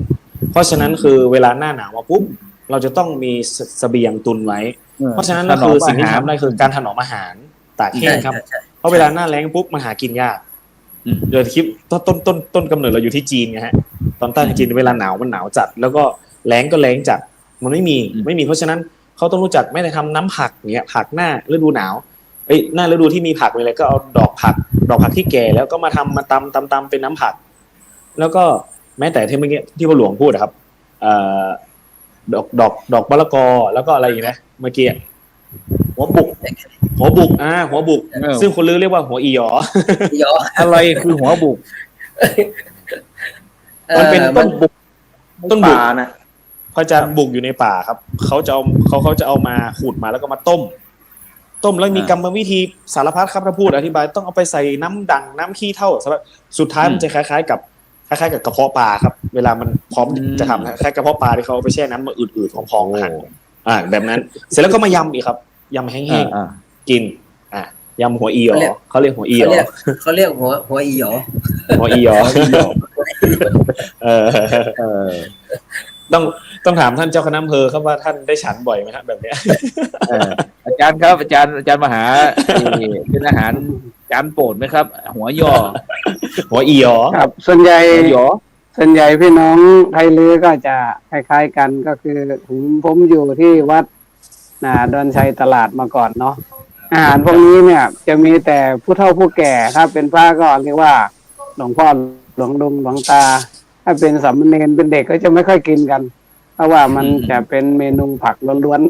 ๆใช่ที่สำคัญมีอย่างหนึ่งก็คือข้าวแรมฟืนข้าวแรมฟืนก็มีก็มีข้าวแรมฟืนแล้วก็มีอะไรเขาเรียกว่าอะไรนะเขาเรียกว่าเหมือนกับ ไก่เนาะไก่แห้งเนาะ ไก่หวานแล้ว ก็มันถั่วเน่าก็ ถั่วเน่า ถั่วเน่าเป็นแผ่น ถั่วเน่า เนาะ เน่าแผ่น ถั่วเน่าเป็นแผ่นครับ ก็คือมันก็มันถนอมอาหารเหมือนกันเก็บไว้เหมือนเนาะเก็บไว้ได้กินเหมือนแต่ว่าถ้าหากว่าเขากินไปเนี่ยมันก็จะเข้าถึงรสชาติ แต่ถ้าเขานานๆที่มากินเนี่ยมันอาจจะแบบจะบอกใคร โดยเฉ มาก พาะเองแท้โดยเฉพาะเองแท้ โอ้โหรายการอาหารเมนูอาหารเต็มไปหมดเลยไอ้พ่อนายกฉะนั้นไอ้บรรดาท่านผู้ชมนะในขณะนี้เราก็กำลัง เราจะเห็นว่า ติดตามรายการสังฆพัฒนาเพื่อประชาชนคนหมู่บ้านรักษาศีล5ซึ่งวันนี้เราได้กราบนิมนต์แล้วก็เจริญพร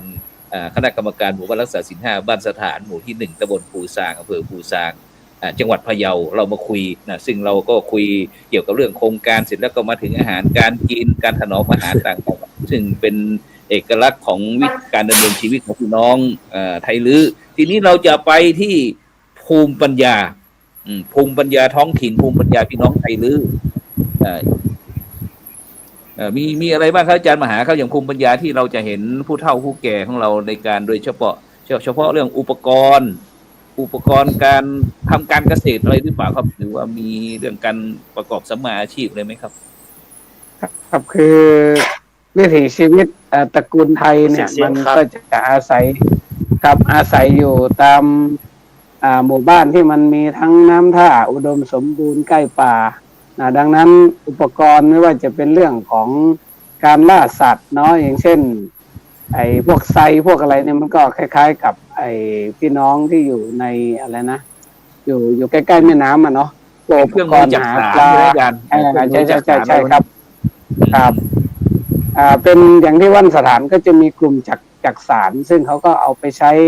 ทั้งฉลอมตะกร้าอะไรต่างๆครับก็มากมายซึ่งเป็นเอกลักษณ์เป็นเอกลักษณ์ของตัวเองมันมีอีกอย่างหนึ่งที่ผมไม่รู้ว่า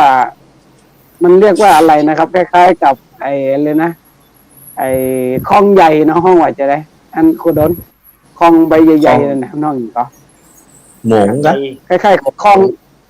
หมงมันเป็นปุ้งกีก็เป็นยังหมงนี่เนาะหมงหมง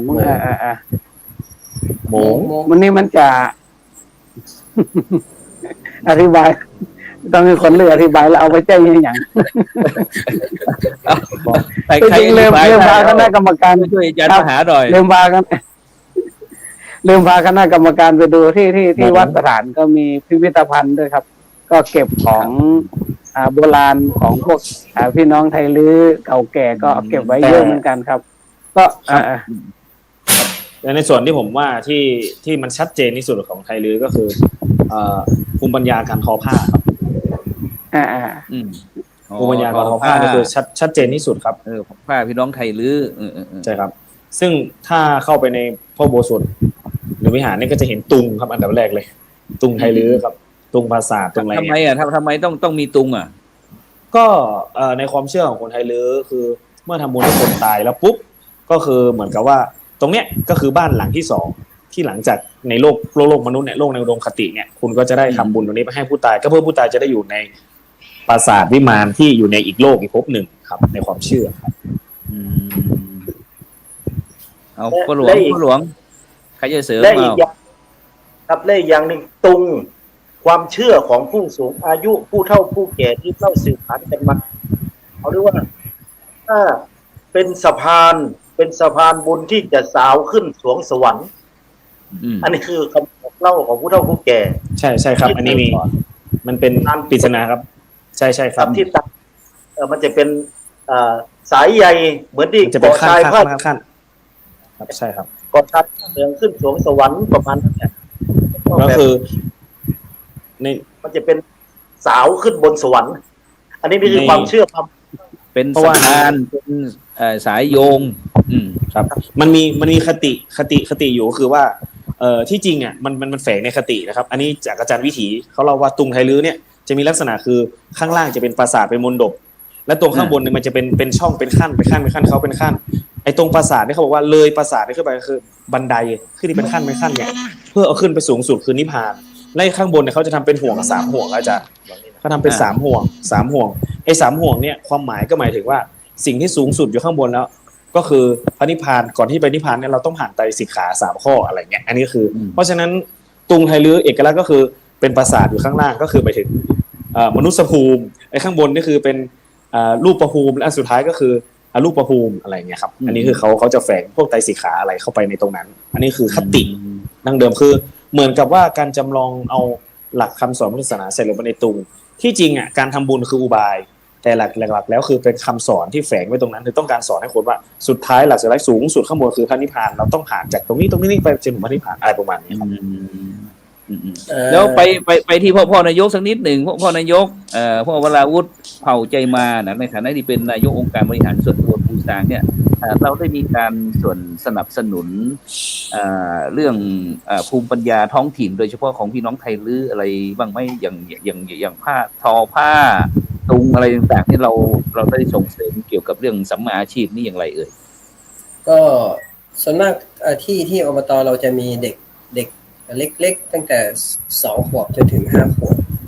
นะครับคือในการส่งเสริมส่วนหนึ่งก็คือเอาเด็กๆเนี่ยอาจจะมาวัดบ้างไปดูภูมิปัญญาของผู้เฒ่าผู้แก่ทั้งเช่นตุงอะไรที่วัดนะครับอันนี้คือส่วนหนึ่งที่เราส่งเสริมในความรู้สึกปลูกฝังทัศนคติวิธีคิดของเด็กอยู่ตรงนั้นและในส่วนของกรณีซึ่งการประกอบสัมมาอาชีพในชุมชนเนี่ยในการทอผ้าก็ดีหรือประดิษฐ์ประดอยสิ่งต่างๆเหล่านี้บางทีเราก็จะผ่านในลักษณะของโครงการต่างๆอย่างเช่นเอาผู้สูงอายุไปที่โรงเรียนของอบตนะครับเราก็ให้เขาไปทำกิจกรรมตรงนั้นเอาไปคุยกันเอาไปตัดเอาไปเย็บอาจจะเสนอเรื่องตรงอาจจะเสนอเรื่องอื่นเข้าไปวิธีการที่เราจะส่งเสริมก็ประมาณนี้นะครับที่จะต้องเข้ามาดูในเรื่องของส่งเสริมวัฒนธรรมเหล่านี้นะครับจะเสริมอีกเรื่องหนึ่งก็คือเรื่องของภูมิปัญญาที่ผู้เฒ่าผู้แก่เขาทำไว้แล้วก็เป็นวัฒนธรรมเลยก็ได้นั่นก็คือมันจะมี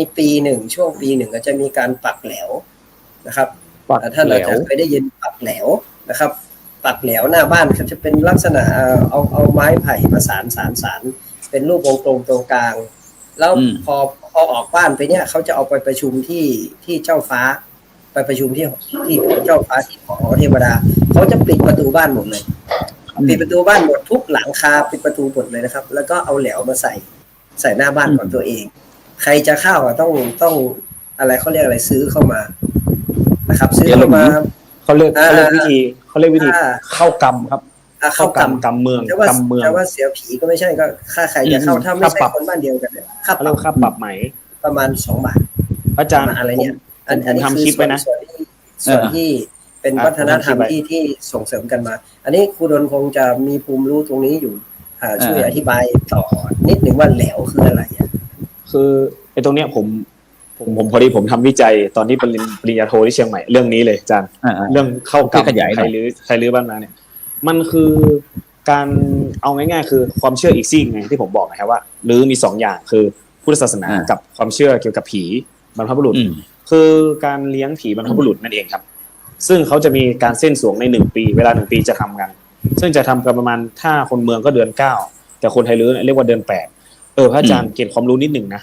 คนไทยลื้อจะนับเดือนช้ากว่าคนเมืองไป1 เดือนเช่นประเพณีลอยกระทงเนี่ยคนไทยลื้อจะเรียกว่า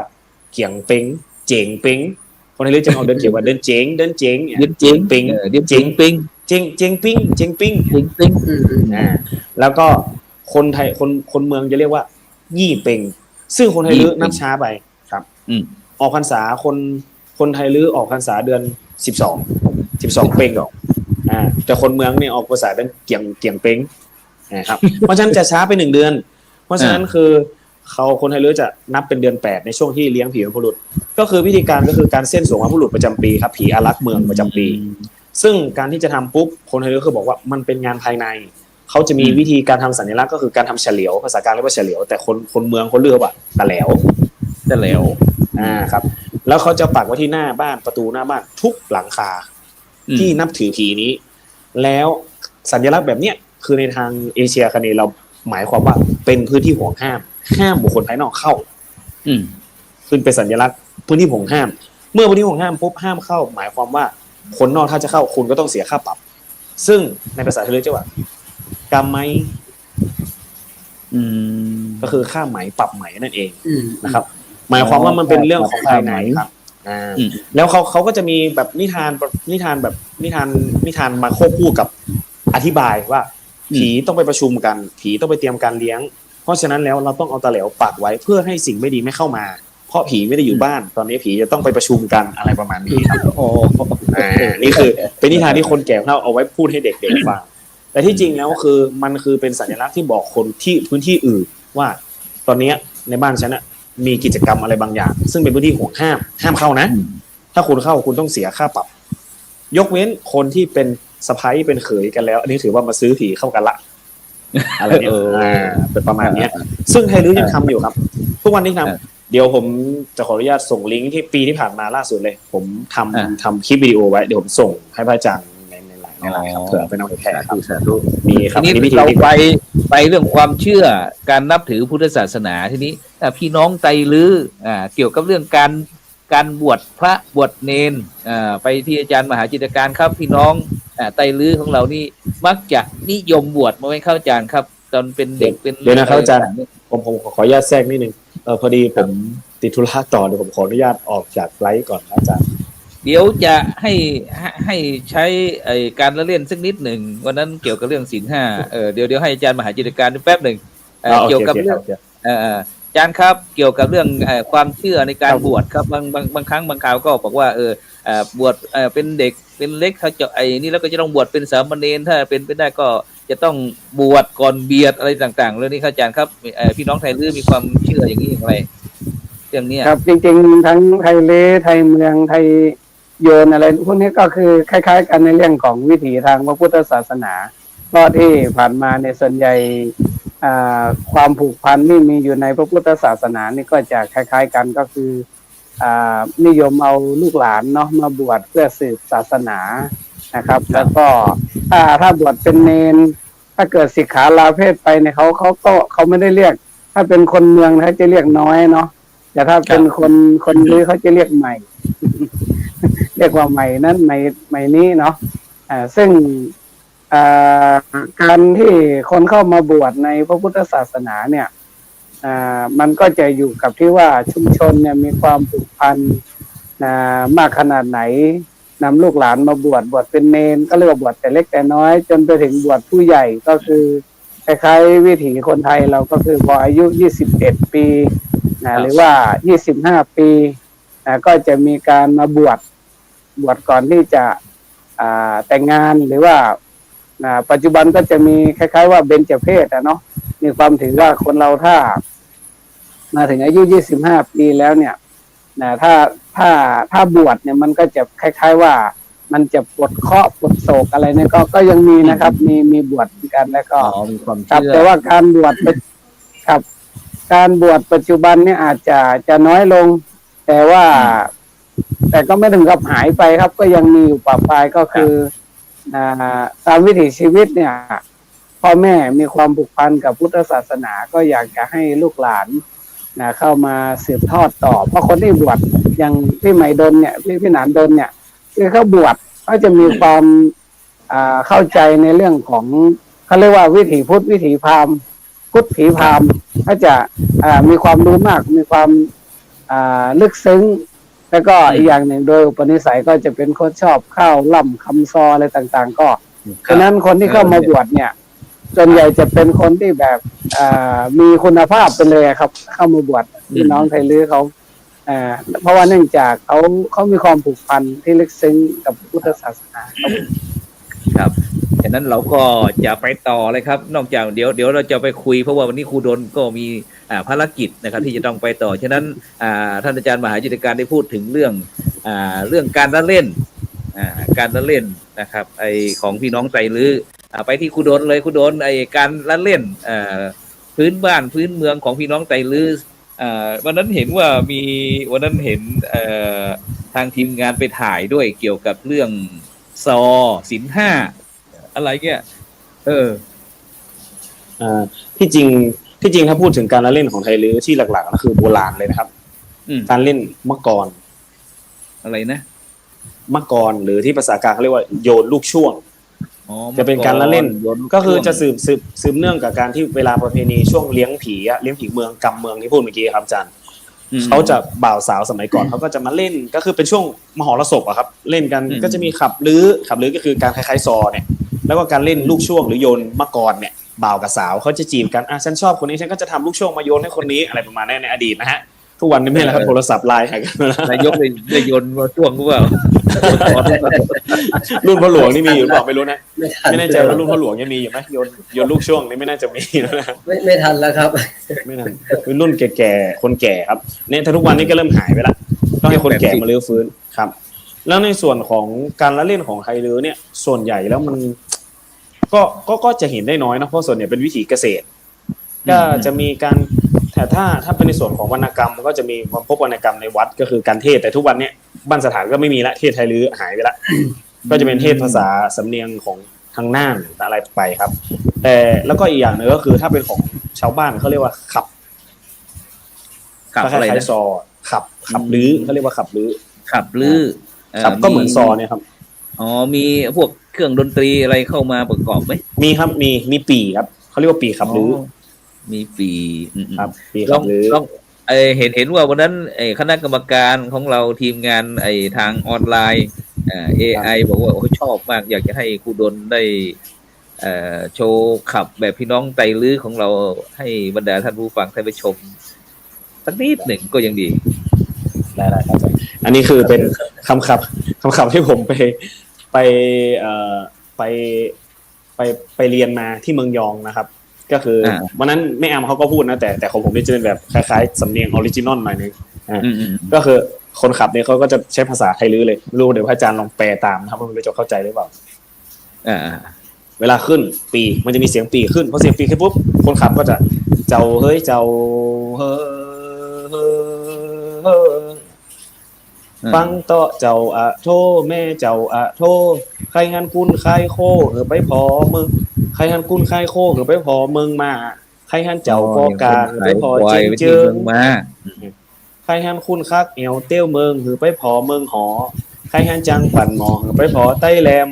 ใครหันโคควายอันติมันเข้าแค่เข้าแหลมก็หือไปตองก็ตีกัดแนบ ก็ได้ยกช่วยแปลหน่อย ผมรู้ว่าอันสุดท้ายอยากเห็นวัวควายให้ไปที่ตลาดนัดนี่คือท่องสุดท้ายอาจารย์เราต้องเข้าใจภาษาไทยลื้อกันภาษาไทยลื้อเนี่ยเป็นภาษาที่ไม่หันอากาศใช้น้อยมากเช่นไม่หันอากาศจะออกเสียงเป็นสระเอเช่นวันจันทร์คนได้เรียกว่าวันเจนวันเจนวันเจนเมืองยองคนยองก็พูดเหมือนกันนะวันเจนพุทธานี่คนเหนือเลยบอกมาตันคนให้เรียกว่ามาแตนมาแตนยังมันมีวัดดอนตันเนี่ยคนบ้านสถานไม่เรียกวัดดอนตันนะวัดดอนแตนวัดดอนแตนวัดดอนแตนยังดังตันนี่นะพระอาจารย์ดังตันเมืองตันนี่ก็ดังแตนดังแตนวันเจนน้ำแบบด้านน้ำด้านเนี่ยน้ำด้านน้ำแดนน้ำแดนน้ำแดนน้ำด้านหมายความว่าน้ำที่มันอัดน้ำด้านต่อนะครับน้ำด้านต่อ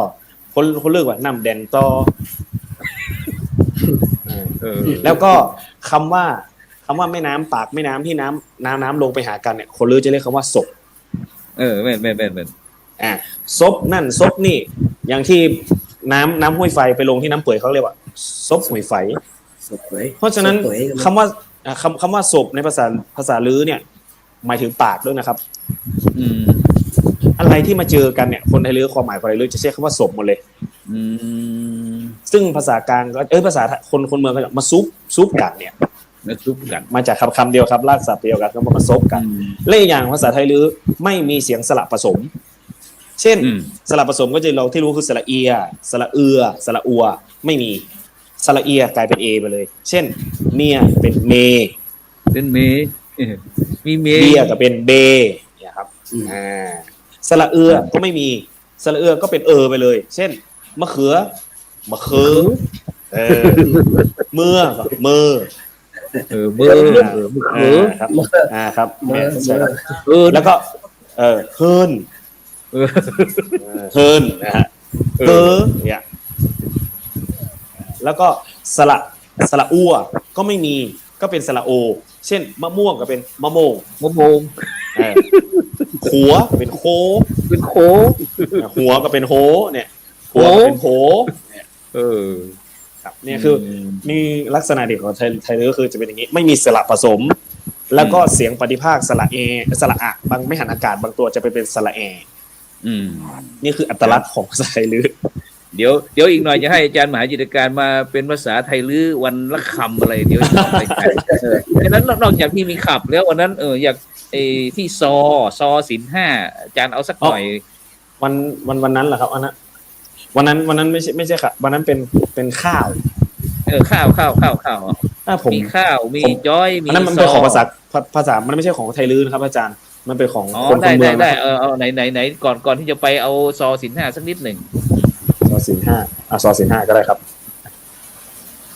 เปิ้นว่าศีลนั้นมันมี5ข้อตึงแม่ตึงพ่อก้อยฟังกันทีข้อที่1อู้กันอย่างเปิ้นว่าปาดหน้าบ่ฮือฆ่าสัตว์ตั้งหลายบ่ฮือฆ่าสัตว์ตั้งมวลข้อที่2อาทิตย์หน้าบ่ฮือลักทรัพย์ของไผมีเจ้าของฮือฮับเปิ้นก็แหนห่วงคนใดไปลักเปิ้นจะหลอกลวงข้อที่3นึกนักหน่วงบ่ฮือไปเล่นจูมีแค่เซมเปิลก่อนเนาะครับผมเดี๋ยวอันนี้เป็นคำสอนแม่ครูบัวซอนผมจำของแม่บัวซอนอาจารย์ก็เป็น FC แม่บัวซอนเอาแม่บัวซอนมาออกรายการเราเหมือนกันฉะนั้นก่อนที่คุณโดนจะไปภารกิจอะไรช่วยฝากอะไรสักนิดหนึ่งเกี่ยวกับพี่น้องไตลื้อเชิญชวนพี่น้องมาเที่ยวที่บ้านสถานครับก็คือผมลูกหลานบ้านสถานนะครับเกิดที่นี่โตที่นี่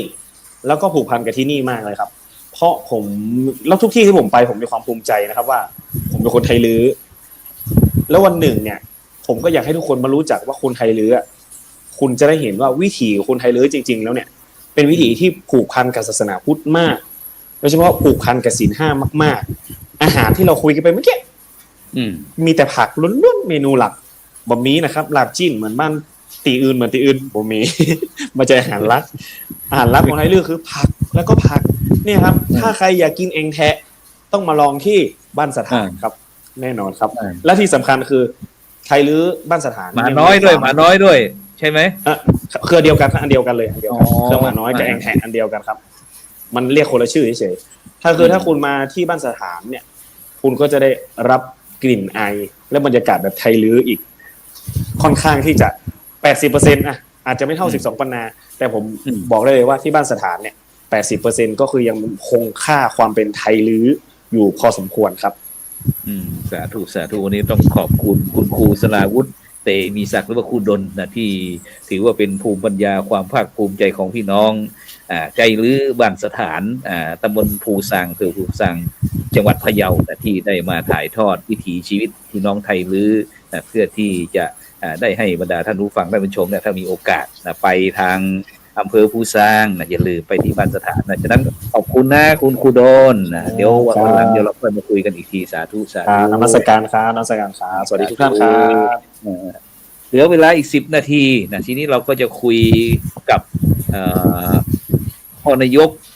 แล้วก็พ่อหลวงแล้วก็ท่านอาจารย์พระมหาจิตรการซึ่งในขณะนี้บรรดาท่านผู้ฟังท่านผู้ชมก็กำลังติดตามรายการสังฆพัฒนาเพื่อประชาชนบทบาทพระสงฆ์ในยุค New Normal ซึ่งวันนี้เราได้รับความเมตตาจากแล้วก็ความร่วมมือจากคณะกรรมการโครงการหมู่บ้านรักษาศีล5บ้านสถานหมู่ที่1ตำบลภูซางอำเภอภูซางจังหวัดพะเยาซึ่งได้ผ่านการตรวจเยี่ยมหมู่บ้านรักษาศีล5จากคณะกรรมการโครงการหมู่บ้านรักษาศีล5ซึ่งวันนั้นก็มีพระเดชคุณหลวงพ่อพระเทพรัตนนายกพระเดชคุณหลวงพ่อพระเทพสิงหวราจารย์ดร.พร้อมทั้งคณะกรรมการทุกพร้อมทั้งอนุกรรมการแล้วก็สมัชชาศีล5ได้ลงไปตรวจเยี่ยมให้กำลังใจตามแผนยุทธศาสตร์ชาติ20 ปีฉะนั้นก็วันนี้เราก็เลยมาคุยกันว่าทำไมหมู่บ้านรักษาศีล5ที่บ้าน สถานภูซางถึงได้รับการคัดเลือกนะซึ่งก็ได้คุยกันเกี่ยวกับเรื่องวิถีชีวิตเรื่องการเล่นเรื่องการบริหารการจัดการทีนี้โดยเฉพาะ พ่อนายกในตำบลภูซางอะไรเรามีของดีอะไรอีกพ่อนายกพ่อผู้ใหญ่ก็ได้พ่อผู้ใหญ่ในตำบลของเราเนี่ยมีอะไรดีที่เราจะมาคุยให้ฟังหน่อยครับคือตำบลภูซางเป็นตำบลชายแดนติดกับประเทศลาวสปปลาวจากบ้านสถานไปสปปลาวก็ประมาณไม่เกิน10 กิโลก็ใกล้ๆกันด้วย ซึ่งมีด่านยกด่านถาวรมีน้ำตกอุ่นภูซางน้ำตกภูซางน้ำตกอุ่นซึ่งมีที่เดียวแห่งประเทศไทยซึ่งนักท่องเที่ยวช่วงสิ้นปีวันที่30 ธันวาคมทุกปีจะมีงานตักบาตร2 แผ่นดินคนทุกสารทิศไม่ว่าจะเป็นกรุงเทพไม่ว่าจะเป็นจังหวัดอื่นๆอาจจะแต่ละปีก็ไม่ต่ำกว่า10,000 คนที่มา2 แผ่นดินซึ่งประจำทุกปีจะวันที่30 ธันวาคมช่วงนั้นก็ทางตำบลภูซางทั้งหมดทั้งในอำเภอภูซางก็ได้จัดงานขึ้นทุกปีในทุกปีที่อานิสงส์บ้านสถานได้ก็คือนักท่องเที่ยวเขาว่าถ้ามางานตักบาตร2 แผ่นดินจะได้เห็นบ้านสถานเพราะบ้านสถานเป็นบ้านถนนกินได้แห่งเดียวกล้าพูดได้ว่าจังหวัดพะเยามีที่เดียวหมู่บ้านถนนกินได้ซึ่งผักฤดูช่วงปลายฝนต้นหนาวบ้านสถานหน้าบ้านจะสวยไปด้วยผักพืชที่สวยงามนักท่องเที่ยวจะมาผ่านมาแวะซื้อแวะถ่ายภาพที่บ้านสถานตลอดในช่วงฤดูหนาวนักท่องเที่ยวจะเป็นทางผ่านของนักท่องเที่ยวก็จะมาแวะส่วนใหญ่จะมาแวะถ่ายภาพตลอดที่บ้านสถานมีชื่อมีเสียงและถ้าอยากเห็นบ้านสถาน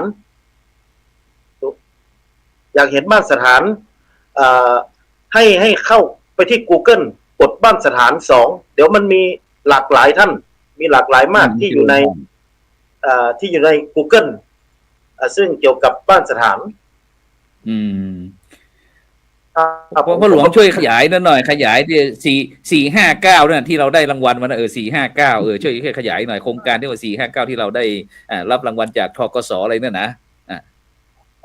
หมู่บ้าน459หมายถึงว่าผมวันนั้นก็ได้คุยให้กับคณะกรรมการประเมินทราบว่าคำว่า459คืออะไรคือบ้านผมทุกตารางนิ้วในพื้นที่ในหมู่บ้านจะมีพืชผักสวนครัวเต็มทุกตารางพื้นที่คำว่า459หมายถึงลงบันได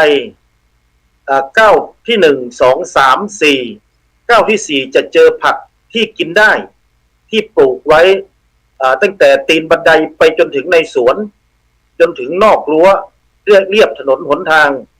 จะเต็มไปด้วยพืชผักสวนครัวก้าวที่4มีผัก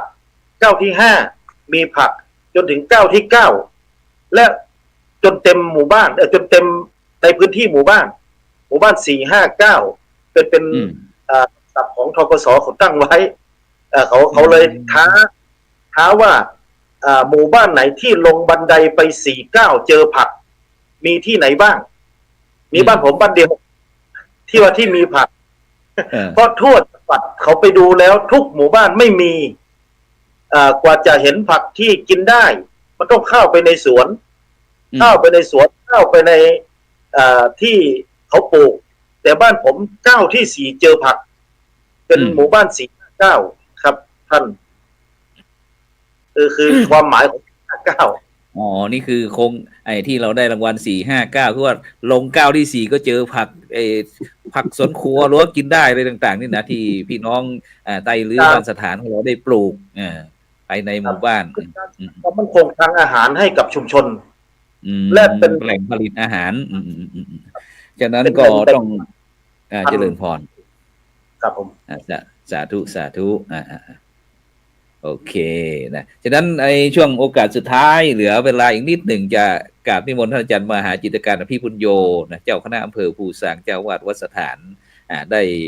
ในนามของพี่น้องบ้านสถานก็แล้วกันนะได้ช่วยขอบคุณอนุโมทนาภาคีเครือข่ายหน่วยงานทั้งภาครัฐภาคเอกชนต่างๆครับที่ได้มาร่วมให้กำลังใจกับบ้านสถานหมู่ที่1ตำบลภูซางอำเภอภูซางจังหวัดพะเยาในฐานะที่เป็นหมู่บ้านรักษาศีล5ต้นแบบที่ให้คณะกรรมการจากคณะหนเหนือนะครับได้เข้าไปประเมินครับการนิมนต์ครับอาจารย์ครับผมครับก็ก่อนอื่นก็ต้องกราบขอบคุณพระเถรานุเถระทั้งคณะกรรมการผู้มาประเมินมีหลวงพ่อพระเทพสิทธินายกใช่ไหมรัตนานายกครับผมใช่ไหมหลวงพ่อหลวงพ่อเทพรัตนานายกครับหลวงพ่อท่านพร้อมกับด้วยคณะเนาะที่ได้มาร่วมแล้วก็รวมไปถึงหลวงพ่อเจ้าคณะจังหวัดรองจังหวัดหลวงพ่อเจ้าคณะอำเภอเรียกว่ามากันทั้งจังหวัดตลอดจนถึงพระเถรานุเถระในเขตอำเภอภูซางที่ให้ความสนับสนุนร่วมมือเรียกว่าตั้งแต่วันแรกจนถึงวันสุดท้ายก็ต้องขอกราบขอบพระคุณรวมไปถึงทีมงานมดงานทั้งหลายไม่ว่าจะเป็นเลขาอำเภอเลขาตำบลแล้วก็มาช่วยกันอย่างเต็มที่ก็ต้องขออนุโมทนา ขออนุโมทนาในกุศลศรัทธาขอบคุณทุกท่านด้วยแล้วก็ในส่วนของญาติโยมสาธุชนไม่ว่าจะเป็นทีมงานหมู่บ้านศีล5บ้านสถานรวมไปถึงพี่น้องบ้านสถานอีก2หมู่ก็คือหมู่5แล้วก็หน่วยไฟวัฒนาหมู่ที่13ก็มาเติมเต็มมาช่วยเหลือกันอย่างเต็มที่แล้วก็รวมไปถึงหน่วยงานภาครัฐหน่วยงานญาติโยมสาธุชนหลายๆแห่งอบตเป็นต้นท้องถิ่นเนาะก็บางแห่งก็นำโรงทานมาช่วยไม่ว่าจะเป็นแม่กำนันสาสีทรตำบลป่าสักตำบลเชียงแรงก็เอาอะไรมาร่วมมีโรงทานมากมายก็ต้องขอเจริญพรแล้วก็อนุโมทนาบุญทุกท่านจริงๆงานศีล5เนี่ยมันไม่ใช่ว่าเป็นของบ้านใดบ้านหนึ่งแต่เป็นของทั้งประเทศเราจัดกิจกรรมนี้ขึ้นเพื่อเป็นการรณรงค์ให้เราทุกคนได้ตระหนักถึงความสำคัญของศีล5ว่าถ้าเรารักษาศีล5แล้วประเทศชาติบ้านเมืองเรียกว่าตั้งแต่ครัวเขตประเทศชาติเริ่มตั้งแต่ครอบครัวก็จะเป็นครอบครัวที่อบอุ่นเรียกว่ามีหลักในการดำเนินชีวิตมีธรรมนูญชีวิตในการใช้ชีวิตในสังคมยุคปัจจุบันให้แคล้วคลาดปลอดภัยโดยไม่ต้องไปพึ่งพระเครื่องอะไรที่ไหนหรอกแค่ศีล5ก็ทำให้เราเรียกว่าอยู่รอดปลอดภัยแล้วก็ยังมีโชคมีชัยจะไปแห่งหนตำบลไหนก็เจริญรุ่งเรืองซึ่งก็ต้องขอเจริญพรอนุโมทนาบุญกับทุกท่านผู้มีส่วนร่วมในการช่วยขับเคลื่อนหมู่บ้านศีล5ให้เป็นที่รู้จักแล้วก็เจริญยิ่งขึ้นไปก็ขอบคุณในโอกาสนี้ครับสำหรับในค่ำวันนี้ต้องขอบคุณอนุโมทนากับท่านอาจารย์พระมหาจิตรการพี่ปุญโญนะครับหลวงพ่อเจ้าคณะอำเภอภูซางจังหวัดวัดสถานนะครับพ่อหลวงอุดมวงใหญ่นะครับท่านนายกวราวุฒิเผ่าใจมานายกองค์การบริหารส่วนตำบลภูซางนะครับพร้อมทั้งคุณครูสราวุฒิเตมีศักดิ์นะหรือว่าครูดลนะครับที่ได้ร่วมด้วยช่วยกันนะครับได้ถ่ายทอดบรรยากาศความตามความรู้สึกนะครับของพี่น้องบ้านสสารนะครับซึ่งถือว่าเป็นพี่น้องกลุ่มชาติพันธุ์ไทยลื้อนะครับที่อนุรักษ์รักษาวิถีชีวิตดั้งเดิมของพี่น้องไทยลื้อเอามานำถ่ายทอดให้พวกเรานะครับเพื่อที่พวกเราจะได้นำไปประยุกต์ใช้ให้เหมาะสมกับแต่ละหมู่บ้านนะครับนอกจากนั้นก็ที่ลืมไม่ได้ก็คือบรรดาท่านผู้ฟังท่านผู้ชมครับที่คอยให้กำลังใจด้วยการกดติดตามกดไลค์กดแชร์นะครับสำหรับในค่ำคืนนี้ก็เวลาหมดเวลานะครับขอนำรายการจากบรรดาท่านผู้ฟังไปก่อนนะครับสำหรับในค่ำคืนนี้ก็ขอกล่าวคำว่าสาธุกาเมมุสาสุราเม